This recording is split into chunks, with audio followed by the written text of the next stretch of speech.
The first edition worked, so we thought we'd come on back and try it all over again. Second edition, USC Trojans Live here on the Voice of College Football, USC. And we are happy to have this guy on board because he makes it all happen and work. Matt Zemek, Trojans Wire. Matt, how you doing today? I'm doing great. You're the guy who makes it all work as far as I'm concerned. We can look at it that way, but certainly your contributions to the channel have been outstanding and very insightful. And we've received a tremendous feedback since you started to appear here every week. And then at some point we figured, hey, let's do it live and answer comments and questions. So you guys know the drill that have been here a number of times, regardless of the show. Leave those comments and questions. Yeah, keep them coming. And Matt will take on any and all.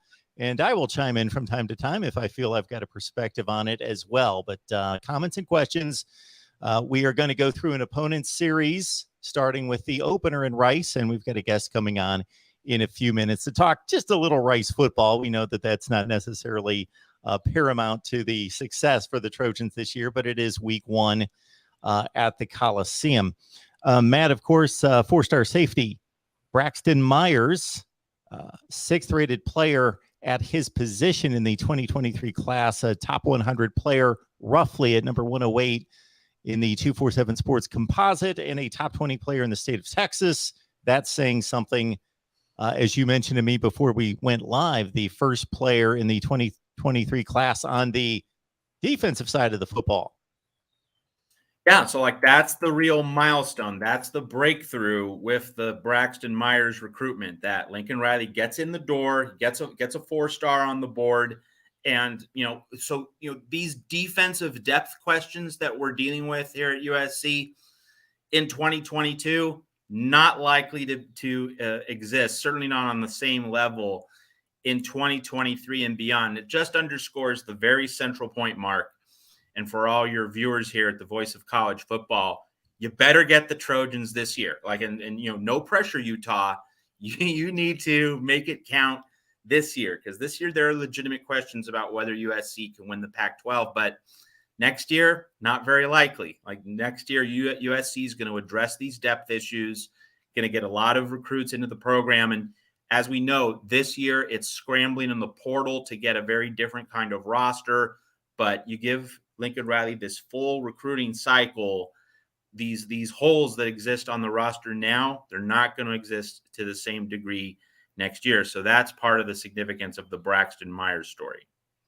Matt, to the point you just made in the comparison between Utah and USC, there's quite a yin and yang there when it comes to persona, when it comes to perception, when it comes to brand name, and the perception that is basically rooted in fact concerning and truth concerning these two programs. Utah brings the lunch pail. They're going to be strong in the trenches.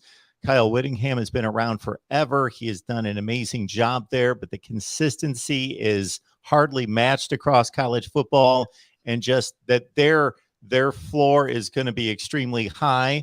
They may have some limitations, and certainly do, in acquiring the top talent in the country. But Utah's going to bring it. They're going to punch you in the mouth. They're not going to back down from anyone. But there are limitations there, as opposed to USC. Under the wrong coaching, of course, they've been led astray over the past decade. But this is a giant that's ready to go off with the proper direction. No question. I think you framed that discussion properly, that Utah really is the high floor program. You know what you're going to get from the Utes each year under Kyle Whittingham. And with USC, the floor has been extremely low under Clay Helton, under seven-loss Sark. And so Lincoln Riley, what he brings and what Caleb Williams also brings is the ability to reach a very high ceiling. But we don't know where USC's floor is. And that really in many ways is the ultimate question surrounding the battle between the Trojans and the Utes in 2022. Utah has the higher floor, but in USC probably has the higher ceiling. But where is USC's floor? Where is going to be that regular baseline standard that USC meets every week?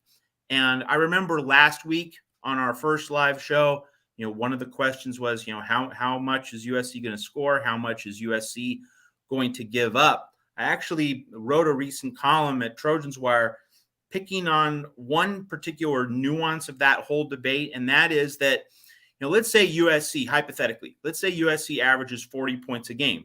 Now, obviously, on the surface, that would probably be very good. But if USC averages 40 points per game by scoring 63 times and 23 times, that's not good. It's about establishing a floor, 35 every week. That would be better than, being way up one week and way down the next. So it's all about being able to establish a floor. And that is really a big part of the USC Utah discussion.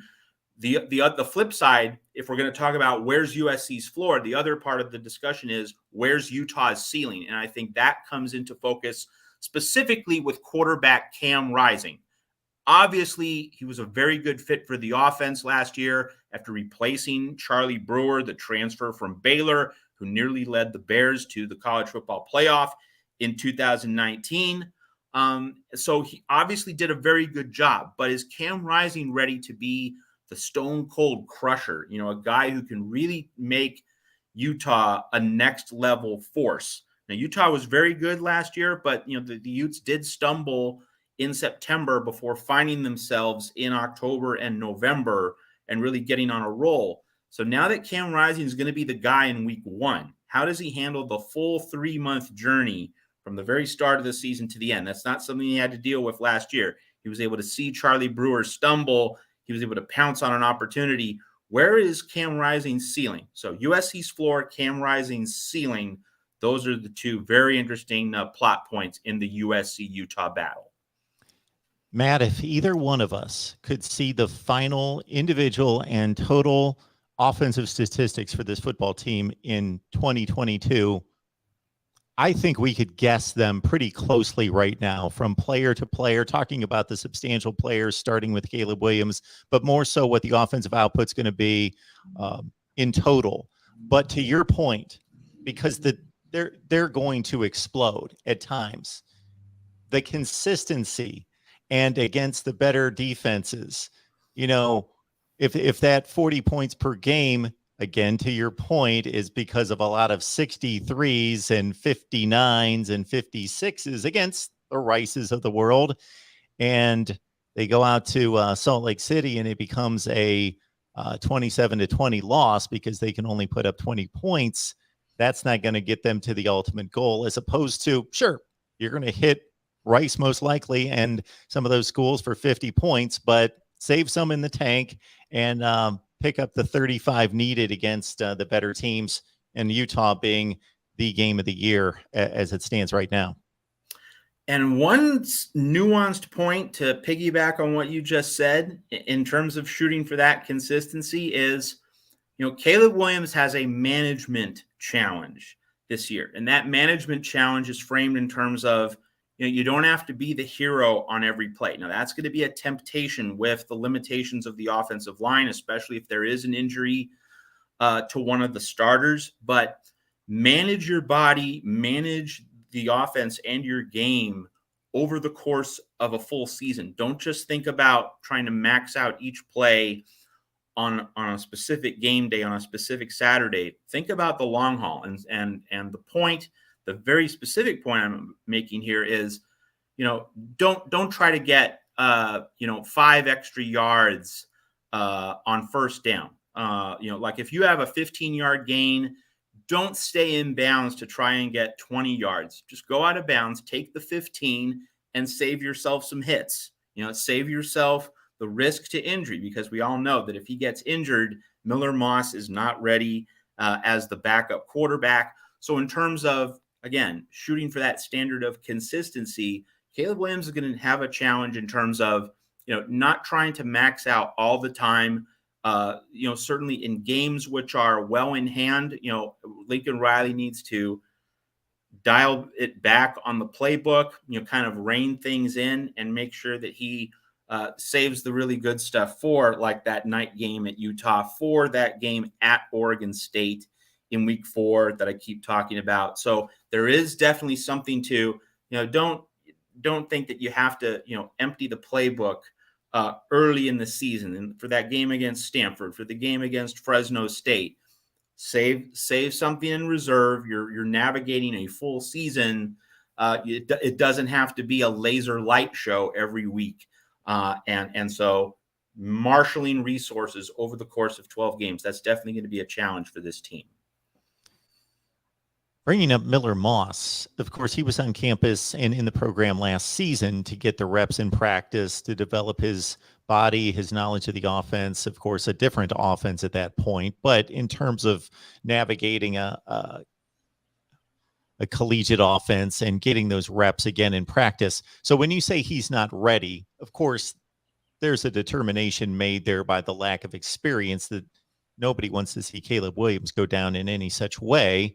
To see Miller Moss pressed into duty. But at the same time, we do see inexperienced quarterbacks who are up to the challenge. Is there any reports been out there in regards to him, legitimately not being ready, not taking in the playbook, not being up to it right now? No, and actually he made some encouraging plays in the spring game. He fired a beautiful downfield touchdown pass right in the bucket to Kyle Ford. So he actually looked pretty good, and he's developing, but he did have a slow start to the spring game, and in many ways, it's not a criticism of Miller Moss so much as you can just see the Grand Canyon-sized gap between where he is and where Caleb Williams is, which is pretty natural. Not just because Caleb Williams is a next level talent, not just because Caleb Williams had a full season of work, or at least 3/4 of a season of work last year, I should say. Spencer Rattler played the first few games of Oklahoma's season, but also because Caleb Williams has instant automatic built-in familiarity with Lincoln Riley's system. That's another thing that Miller Moss didn't have in spring ball and doesn't have this season. Caleb Williams is just automatically, aside from Caleb Williams' talents and experience, he has that specific structural advantage. So it's just that Miller Moss is operating with a lot of deficits, and the deficits aren't a reflection of him. It's a reflection of the situation that he's entered, a situation that's not under his control. So just in terms of how he gets up to speed, just in terms of how he gets to the point where Caleb Williams is in terms of having that automatic, natural feel for the offense, it's just going to take time. So just to be clear, it's not a criticism of Miller Moss. It's just getting used to everything involved in Lincoln Riley's system. The idea of Miller Moss having to start or play a full game, it's just not something that USC is ready for right now. And of course, Mark, you compound that with the offensive line's lack of depth. Caleb Williams, if the offensive line gets some injuries, that's bad news for USC. We all know that. But Caleb Williams could work around that because of his scrambling ability, his improvisational skills. We don't know what Miller Moss would be able to do. That's just an extra big chunk of uncertainty if he has to fill in for an injured Caleb Williams and play a full game. It's just a box of uncertainty, a box of unwelcome possibilities for the Trojans. We are here at the Voice of College Football each and every Tuesday now, breaking down USC football with all of you, 1 p.m. Pacific time. That's every Tuesday with Matt Zemek from Trojans Wire. And please get on over to Trojans Wire and check out his work. The name that we addressed a number of times here in the last few weeks that's being asked about is defensive lineman Jermaine Lole, who has yet to determine where he's headed. We see a question coming in. Let's see. Yeah. I just posted here from Logan. There's an academic complication, and that's out of my pay grade and out of my purview. There's a complication there, and that's for him to sort out more than anything else. And USC is really not in a position to be able to dictate the terms. That's something that he himself has to deal with. All right. We have lots of interest here. Yes. What is USC going to do? This is Jermaine Lole has to fix this thing. So. And of course, he has become a hot topic. The hot topic continues to be Jordan Addison. And again, we were making this statement and having this discussion last week about, okay, what is the timetable going to be? Why is he waiting? There's some speculative comments that we both made concerning what could that possibly be. We're seeing reports out there, I don't know how justified they are, that Steve Sarkisian in Texas is making his play, and it's a rather strong one for Jordan Addison. An interesting plot point here, Mark, is that we saw this past week that the TV time for the Alabama-Texas game in week 2 has been announced. So one wonders, given that Addison has been courted by Sark and he's worked out with Bryce Young at Alabama, does that lead Jordan Addison to one of those 2 schools, or does he say, "Ooh, big noon kickoff in early September. The turf at Darrell K. Royal Memorial Stadium is going to be scorching hot. I think I'd rather go to USC." I mean, so we don't know how that's going to break, but it certainly is a very interesting plot point that you have a lot of hoopla about Alabama, Texas this week, right as Jordan Addison is contemplating going to those 2 schools or USC. Pretty fascinating convergence of events there, but how this is affecting Jordan Addison's thought process, have absolutely no idea. The other point to obviously make, Mark, is that, well, another week has passed and he still hasn't made a decision. So, I haven't been getting many apologies from Pitt fans about, all their claims of tampering and, how evil Lincoln Riley is. Pretty silent on that front right now. So, like, this just confirms another week of crickets. In terms of this developing story, just affirms how, no, there actually wasn't an NIL deal just waiting to be inked, all ready to go. It was just a formality. Like, we can put that one to bed. We had a pretty interesting discussion with James Coleman, who used to play for Florida State, and he's involved in an NIL group. And folks can catch that conversation on the main channel, but he brought a lot of insight into what's going on there with NIL. Yeah, just want to address the question here from LBC Trojan. Isn't that the second 2023 defensive commitment? It's Braxton Myers is the first 4-star defensive commitment in 2023. So that addresses that particular question. So Christian Pierce, a 3-star. Braxton Myers is the first 4-star. So if you weren't clear about that point, there's the clarification.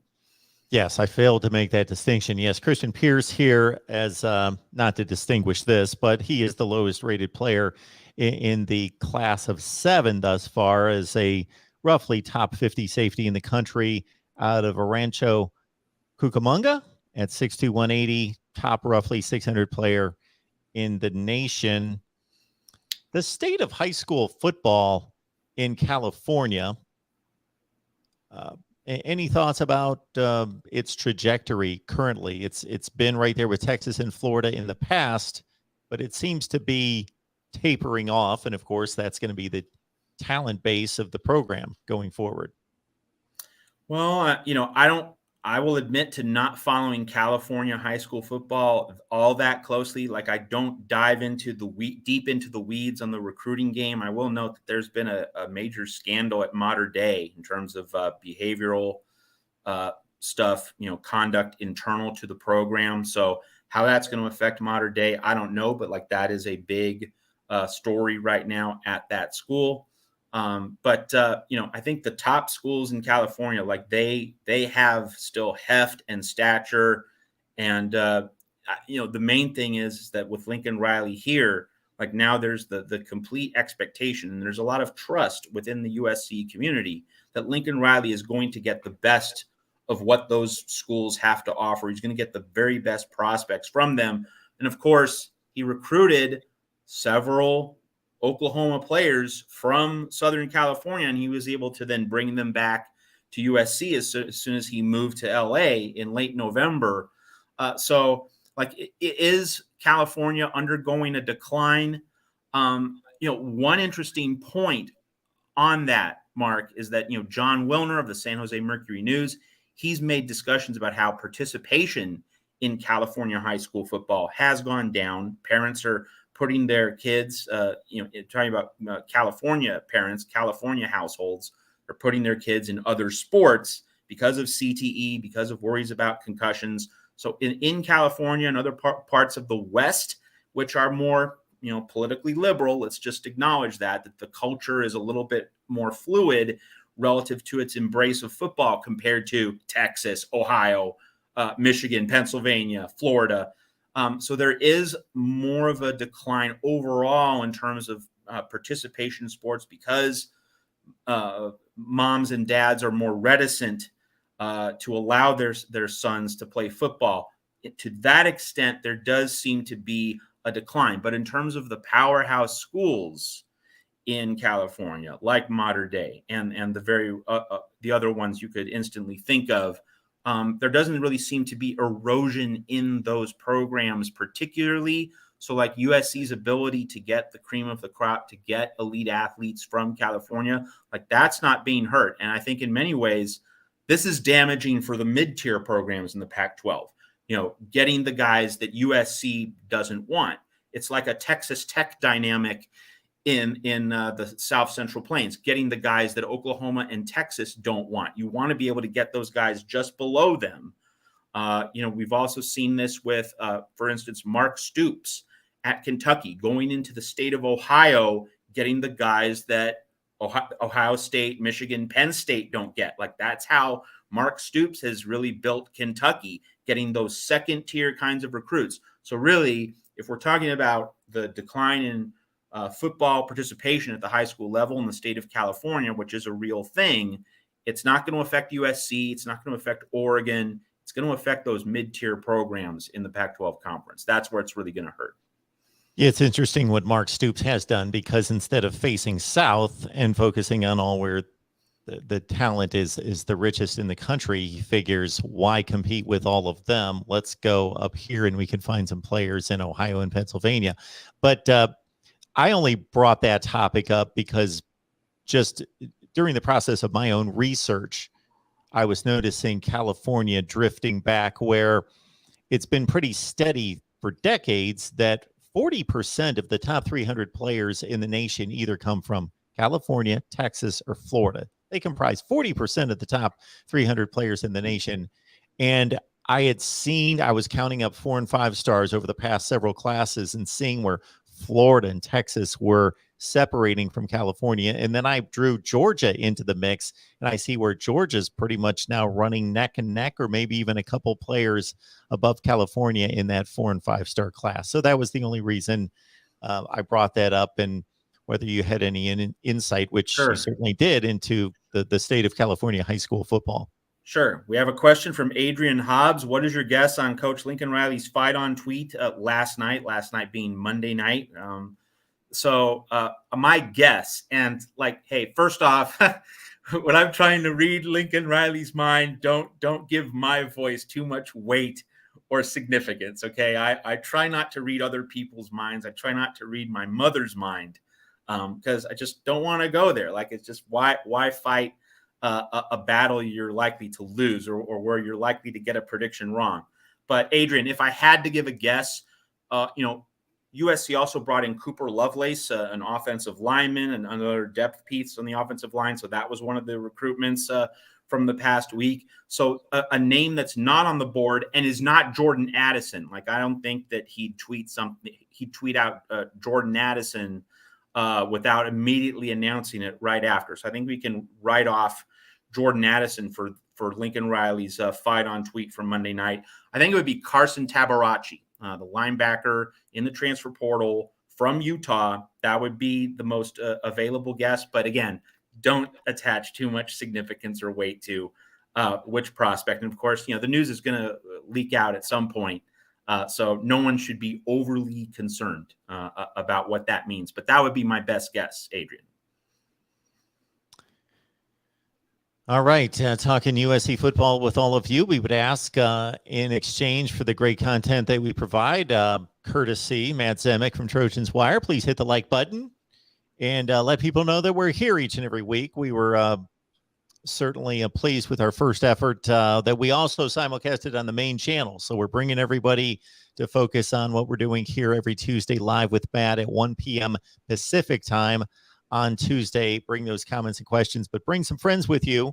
And as you can see in the live chat, it's just not a USC fan base, but we've got a pretty diverse group of college football fans that convene here every week. So let us know what you've got. Yes, all sorts of questions about Jordan Addison that's been addressed.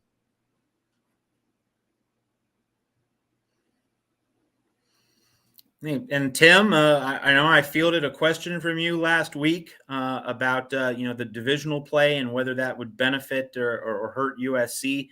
You just made a comment about NFL talent mattering more than 247 and rivals. Good time to mention on the heels of the NFL schedule release that you have some juicy USC themed matchups. One of the more interesting ones, given the switching of teams that we've seen from some USC NFL Trojans. You now have Robert Woods on the Titans in the AFC South, and you now have Juju Smith-Schuster on the Chiefs. They both go up against Michael Pittman and the Colts. So those are going to be some really fun USC NFL Trojans matchups this year in a loaded AFC.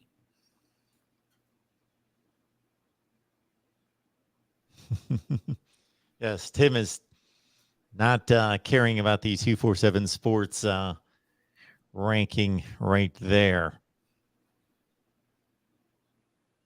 Matt, is there a position group that you think needs to grow and develop more so than any other position group on the field between now and game 1, where August is going to be crucial?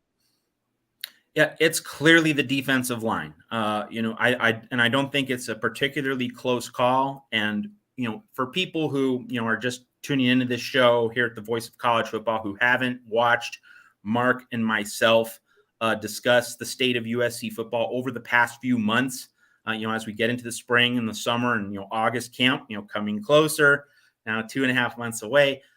The main thing to reemphasize about the trajectory of USC's 2022 season is that with Oregon State in week 4, that is a game where USC has to go on the road against a team with a very good offensive line.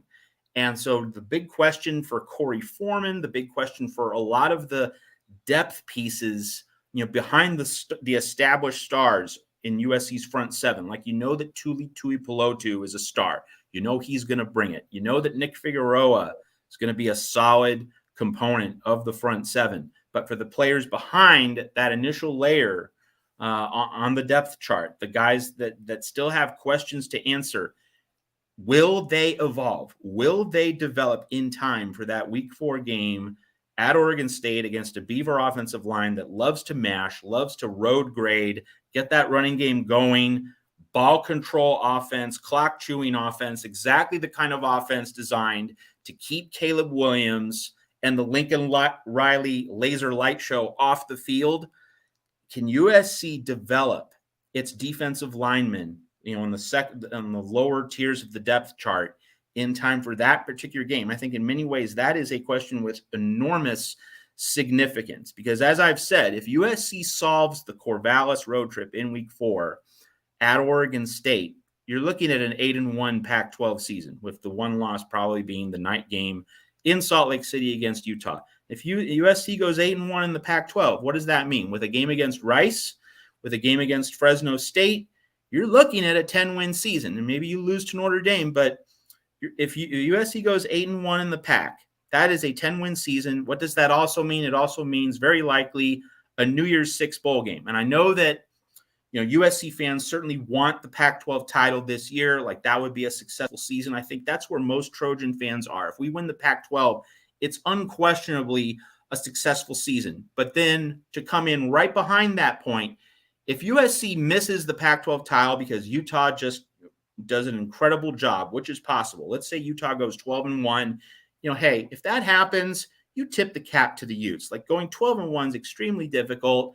If Utah is 12-1, that might mean a playoff for the Utes. That would be an incredible achievement for that program. If USC falls just behind the Utes, just barely misses out, but goes 8-1 in the Pac-12, 10-2, goes to a New Year's Six game, that's a good season. But would it be a 100% complete success? No, because you play for championships at USC, but it would still be a very good season and a very solid start to the Lincoln Riley era. I don't think anyone would really doubt that, given all the enormous questions and holes on this roster right now in year one, before Lincoln Riley has had a chance to fully load up with a monster recruiting class coming in for 2023. On the other hand, if USC misses the Pac-12 by a lot, and you have 8-4 and you have 9-3, that begins to be a disappointment and raise some alarm bells and a whole off season of concerns. And so just to bring all of this back to the defensive line, Mark, and to all the viewers here on the Voice of College Football, the Oregon State game, I'm going to wear out this talking point, but it's just when you look at the schedule like that is just such a centerpiece of everything. If USC figures out that game this season, it is very likely to be successful. It's very likely to be a 10-win season. So the defensive line, can it be ready for that Oregon State offensive line in week 4? Probably can get by with a mediocre effort against Stanford, because Stanford in week 2 doesn't have highly developed players, has a recruiting class, but those freshmen that David Shaw are bringing in, they're not going to be at their learning curve. They're not going to be fully developed in week 2. It's really good for USC to play Stanford early rather than late in the season. And against Fresno State, that could be a tricky game, but it is at home. And I think Caleb Williams, in that game, after having a couple games under his belt, should be able to outscore whatever number Fresno State is able to put on the board. But with Oregon State, that's going to be the first game of the season in which you get into a situation where now this is a team that has the goods, has the material to be able to control the ball for 38, 40 minutes, keep Caleb Williams off the field, and play exactly the style of game designed to thwart a Lincoln Riley offense, a Lincoln Riley team, make Caleb Williams a secondary peripheral figure. So for that reason, chiefly the defensive line and getting that position group developed, by far the number one priority in the offseason, heading into August camp, heading into week 1 against Rice.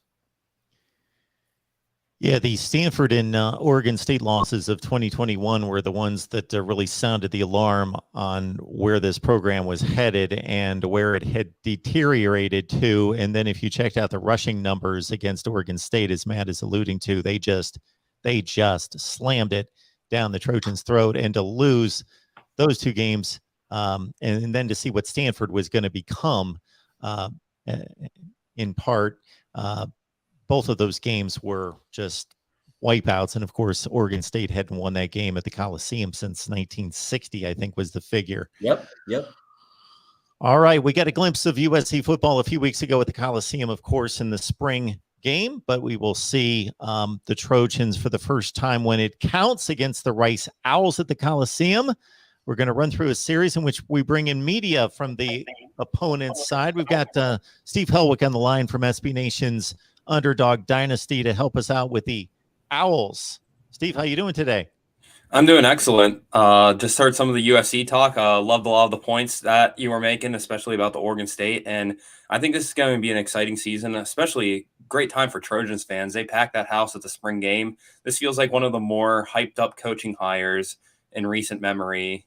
This one didn't work out, but I was at Texas during the Tom Herman hire, and it feels like that, but a little more on steroids than the Herman hype at the time. Maybe the Scott Frost at Nebraska hype was pretty big too, coming off that undefeated season at UCF. A question for you. Rice was really close, was really competitive throughout the back end of last season. Like almost every game was a squeaker. It was really tight going into the fourth quarter. So do you think that those close games reflect that Rice is pretty close to turning the corner and that we could have a real bounce back from last year's 4-8 season? Like was that 4-8 season the precursor to, a 7-5 or an 8-4 season this year? Or was that back end surge, is it a little bit more complicated than meets the eye? I'd say it's more complicated because this was the same Rice team in 2020 and 2019. Look at the 2019 Rice scores if you have the chance. They played a good Marshall team really close, a good Southern Miss team close. That Baylor team went to the Sugar Bowl that year. They were an overtime away from beating Oklahoma in the Big 12 championship, and Rice took them to one possession game. Rice was so competitive in 2019. Almost every single game, it was a close game at halftime, and it seemed like they were going to turn the corner, and they finished 3-9. They won 3 straight to end the year after an 0-9 start with like 9 close losses. And then the 2020 pandemic season happened, and Rice had that really good win over an undefeated Marshall team that season. And they also had some good close losses that season. They lost on a quadruple doink missed field goal. They lost to CUSA champion UAB by 5 points after having a halftime lead over them. So it seemed like they were going to turn the corner again. And then last year, they were close against Arkansas. Don't look at the 38-17 score. Know that they were up 17-7 in the middle of the third quarter in that game. And it's always been Rice is close, but they haven't got there yet. And this is now year, let's see, 18, 19, 20, 21. This is the 5th year of the Mike Bloomgren era now. Last year was their highest win total since 2015, actually, finishing 4-8. So that's tangible progress that this team is definitely in better place than they were when Mike Bloomgren first got there, when they were coming off a 1-11 season and just getting blown out every week. So they're close, but they really need to shape up the offense if they want to take that next level, because they've had a quality defense there for years. It's just the offense, they don't throw for 200 yards a game almost ever, and they really need to pick that up if they want to compete with these other teams, these WKUs, these UABs, these Marshalls of this USA. So that raises a follow-up question, and that is that Mike Bloomgren, having a history under David Shaw at Stanford, it seems as though to a certain extent, like he wants to just smash mouth it the way David Shaw did. Mm-hmm. So, what's it gonna take for him to kind of break out of that shell, break out of that mindset, and provide more diversity to the Rice offense? Any signs that he's willing to undergo either a procedural or stylistic shift of some kind? Well, he's always stated that Rice's priority is pound the rock, control the clock. And that is how Rice has won some of these big games over the year. Against UAB last year, against Marshall when they won 20-0. They hardly went through the air in that game. But Rice did hire Marcus Tuiasosopo, former Washington Huskies quarterback, played with the Oakland Raiders. They knew each other from Mike Bloomgren's brief time with the New York Jets back late into his NFL career. So he's tried to add more verticality to the offense, and you saw some of that last year, Rice taking a little more deep shots. But the team doesn't play with 4 receivers on the field very often. It's usually just 2 receivers. You'll see a lot of 2 tight end sets that Rice runs with. So they're not a team that really likes to space the field and test out a lot of different route trees with these receivers. So, but I think Tuiasosopo is bringing a little more verticality to the offense. And I think Rice does have the receiving threats to be able to do so. They've operated the last 2 years basically without their number 1 receiver, Brad Rosner, who should make a triumphant return this fall. He played 1 game last year, I think had 2 receptions, but in 2019, he was the team's leader in receiving yards and was a great vertical threat for the team. So getting Rosner back in the lineup should help. I'd like to see what he looks like post-injury, post-surgery.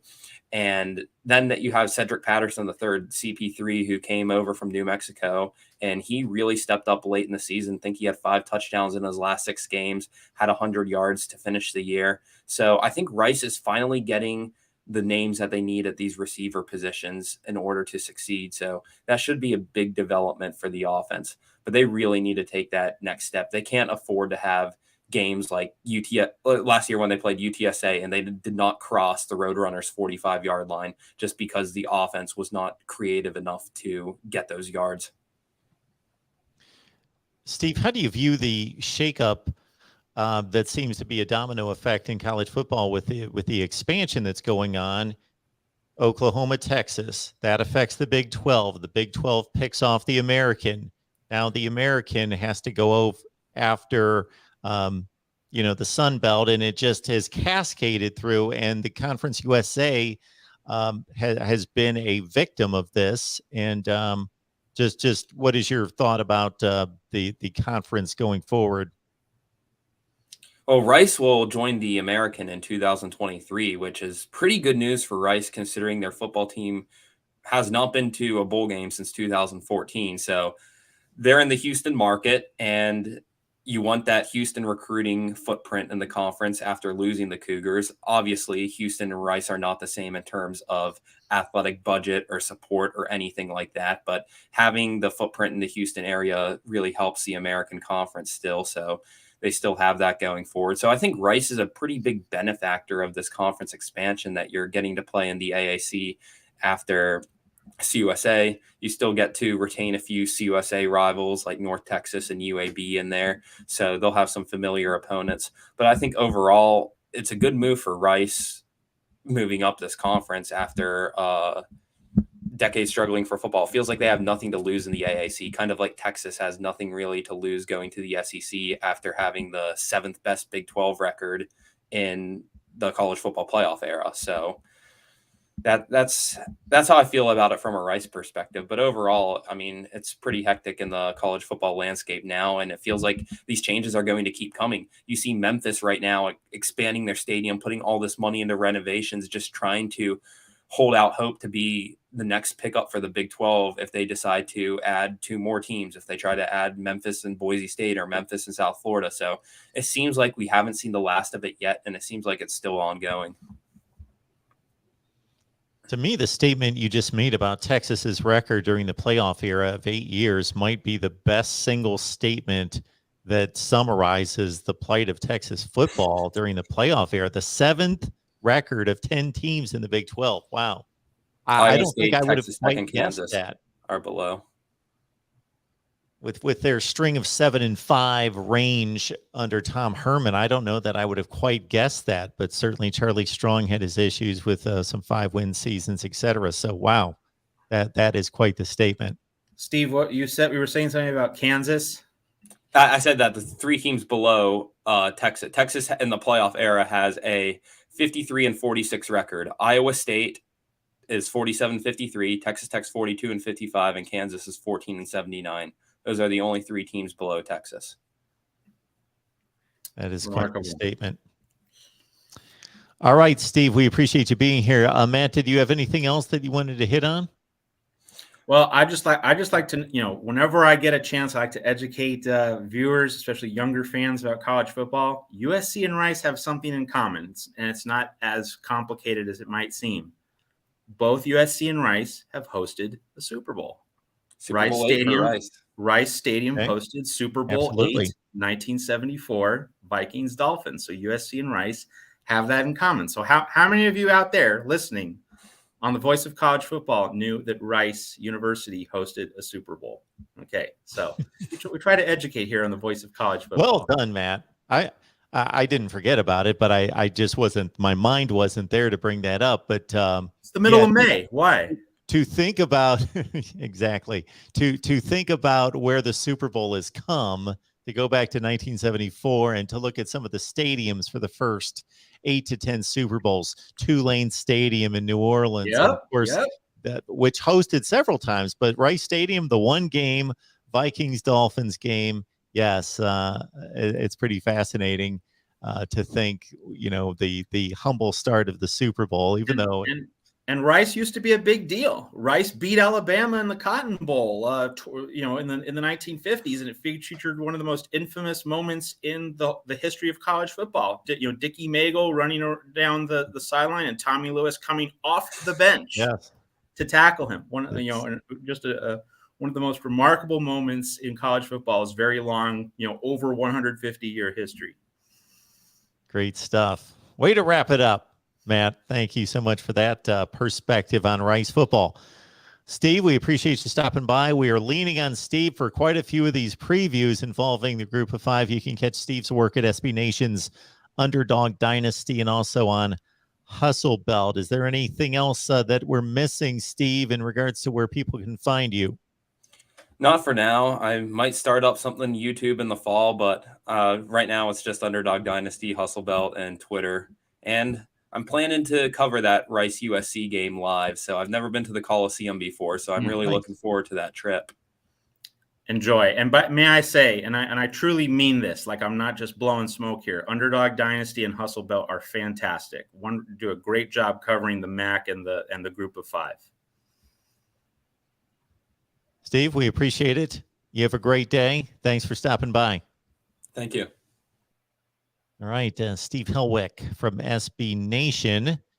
And if you like to travel along with us from show to show, just want to keep you updated on our next stop, which is at 5:30 Eastern, 4:30 Central. They're in Iowa City, Hawkeyes, and we will preview the Cy-Hawk game. We're running the same type series there, looking at opponents. The obvious Iowa USC connections, obviously. The About to say Holiday Bowl. Well, and going back, I mean, the patriarch of USC football, Howard Jones, in the 1920s, he built his reputation at Iowa before coming to Los Angeles, and with Knute Rockne making USC Notre Dame one of the epic rivalries in all of sports. So came from Iowa. That I didn't know. I did not know that. There's always something new to mention. That's part of why I love covering college sports. Not that covering pro sports is uninteresting. Of course, it's very interesting. But in college sports, you just have all these tributaries, all these rivers of how different coaches and programs came to be. And so, Iowa to USC being one example with the Howard Jones pipeline. I will say this as well, Matt. We've only done this show now for going on 2 full weeks. And it's already become apparent that I don't have comments made about cheerleaders for any other show, any other program, but certainly the cheerleading comments are made about USC. I don't think we really need to expound on that. I don't think so. Certainly a reason why.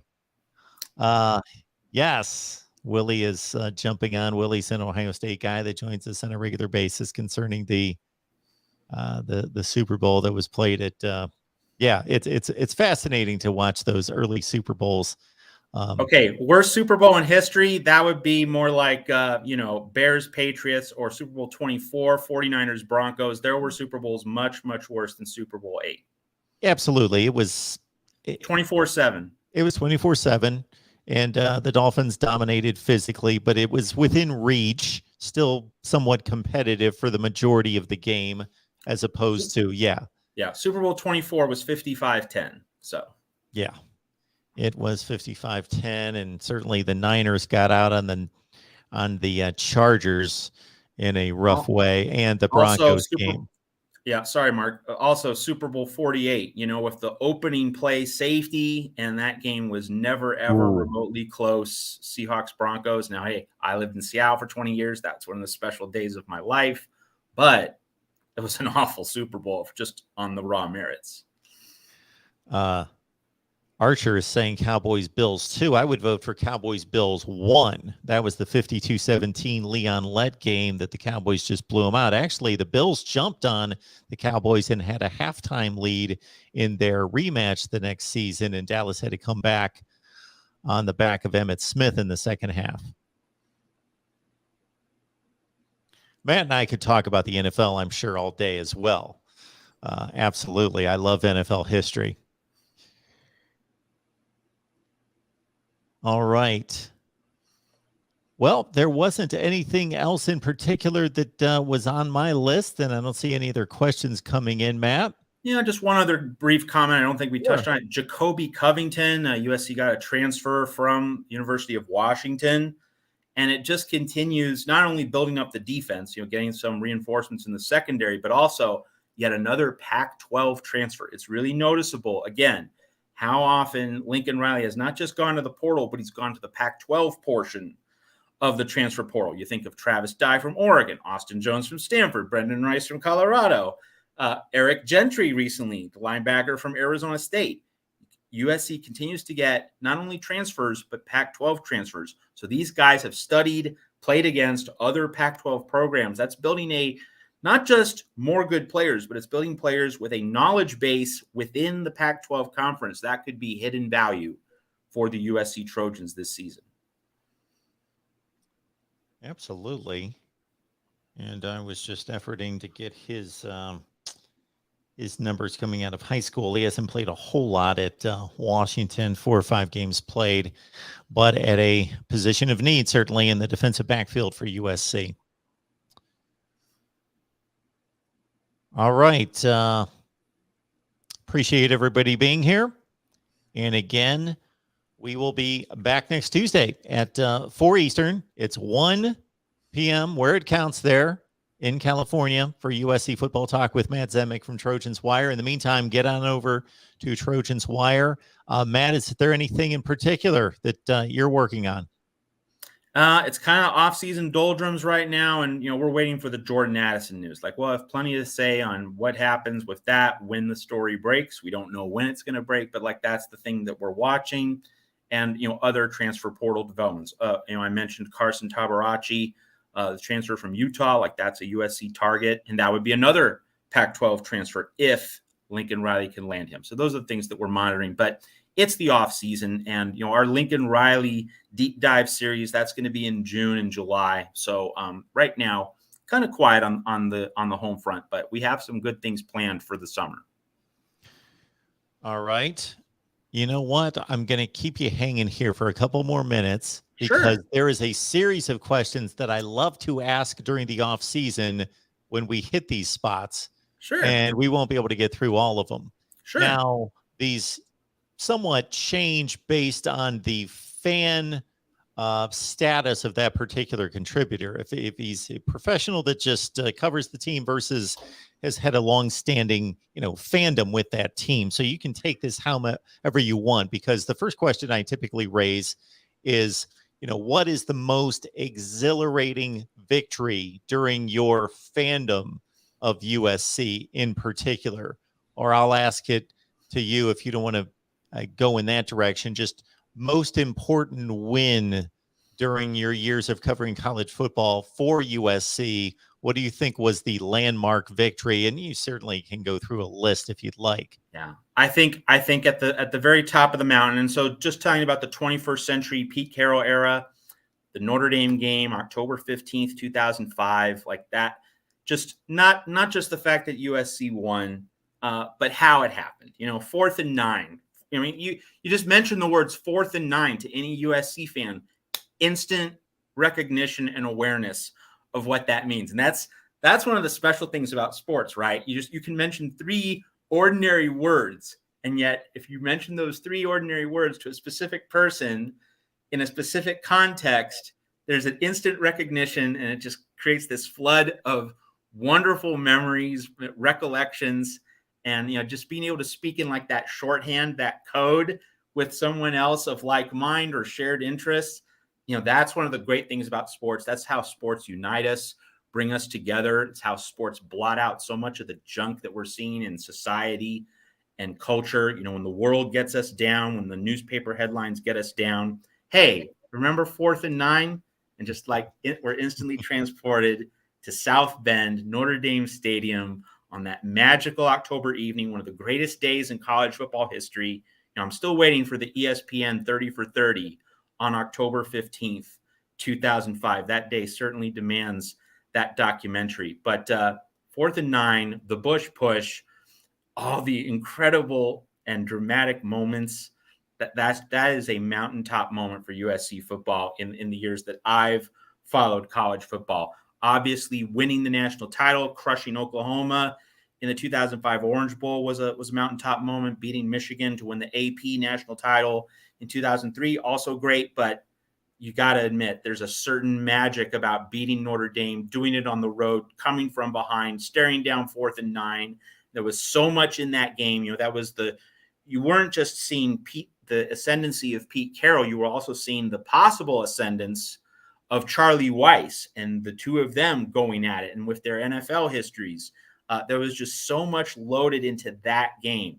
The hype for that game was so off the charts. It was one of those game of the century type moments akin to Florida State going into Notre Dame in 1993. It had that same classic heavyweight feel. And so even though it wasn't an actual national championship game, and even though USC didn't win the national title in that 2005 season, just the specialness of that game is going to remain with USC fans for a very, very long time.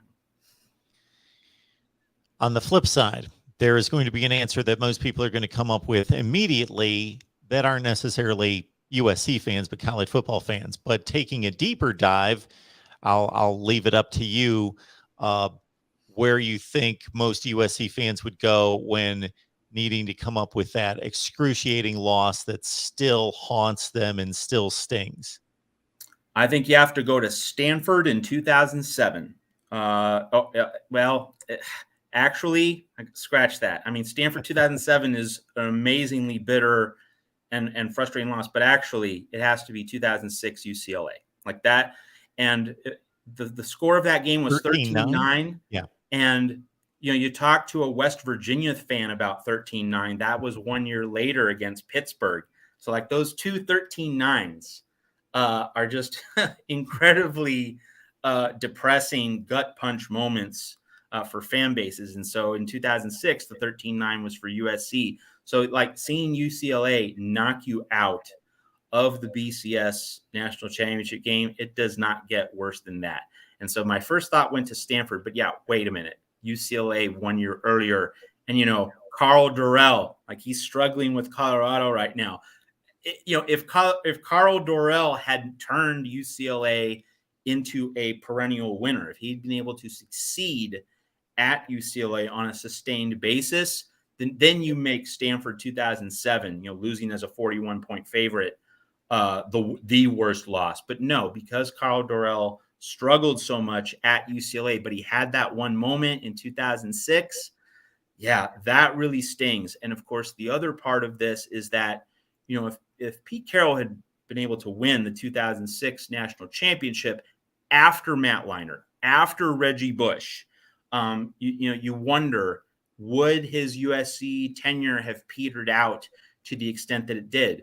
And would the NCAA's investigation of the program taken on a different tenor? Because we've all seen, like, for example, with North Carolina basketball, the NCAA has not punished North Carolina for all the things that went on in that program. So if USC had won the national title in 2006, would that have created kind of like a Teflon reality in terms of, well, we can't take down this cash cow now that it keeps winning national titles? But instead you had Urban Meyer and the SEC being able to resume their dominance after Texas and USC played for the 2005 national title. So really, it's not just a hugely bitter loss for USC all these years later, but it also carried quite a lot of significance in terms of the larger long-running story of college football through that decade and up to today, with an all-SEC national championship game. That UCLA loss for USC in 2006, that opened the door for the SEC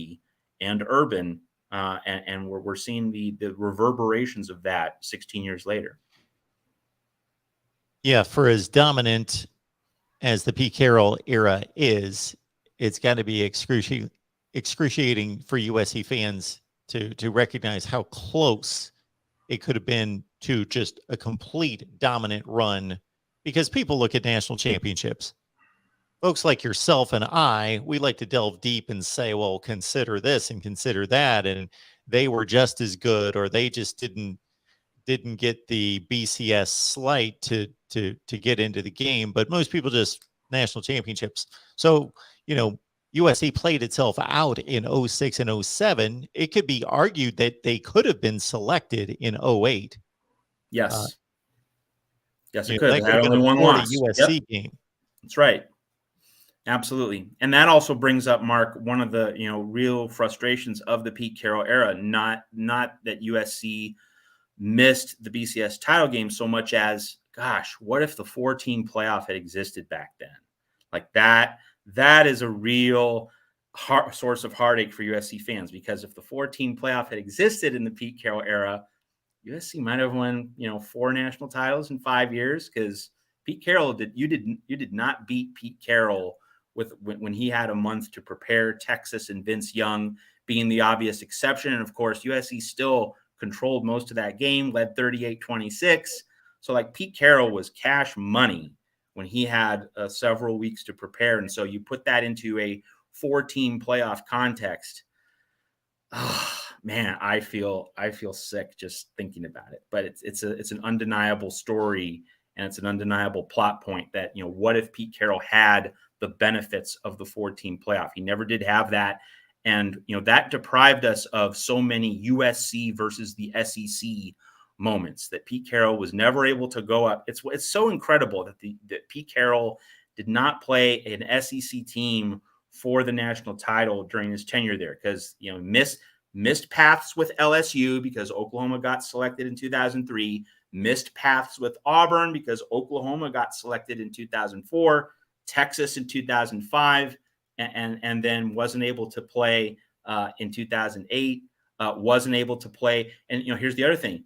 He wasn't even able to play Georgia in what could have been the 2008 Rose Bowl. Now, obviously, that wouldn't have been for the national title, but there was a lot of speculation in the lead up to the BCS bowl selections in the 2007 season that they could rearrange the Rose Bowl to have USC play Georgia. And instead, what did you have? You had USC against Illinois, total blowout, and the football game in which I feared for the safety of a team more than any other college football game I've ever watched, that Hawaii-Georgia Sugar Bowl. I really did fear that Hawaii players would suffer, just life-altering injuries in that game. That was so violent.